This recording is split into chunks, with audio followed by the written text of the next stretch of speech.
Hujambo mpenzi ashiki wa shule ya wavulana ya Kericho T.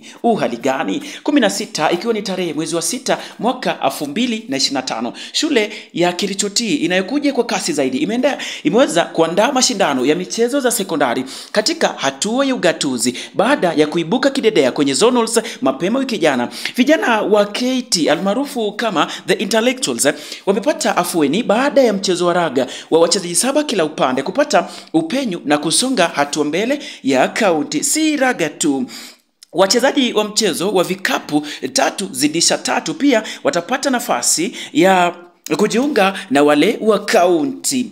Katika matukio mengine ni kwamba KT ilipoteza 2-0 mikononi mwa Kericho Day siku ya hapo jana kwenye robo finali, huku leo hii kwenye semi finali Kipchipchim wakibuka washindi baada ya kupata ushindi kwa matuta ya penalti 9-8. Inaashiria kwamba Kipchipchim watasimamia ama watasonga mbele kwa kaunti.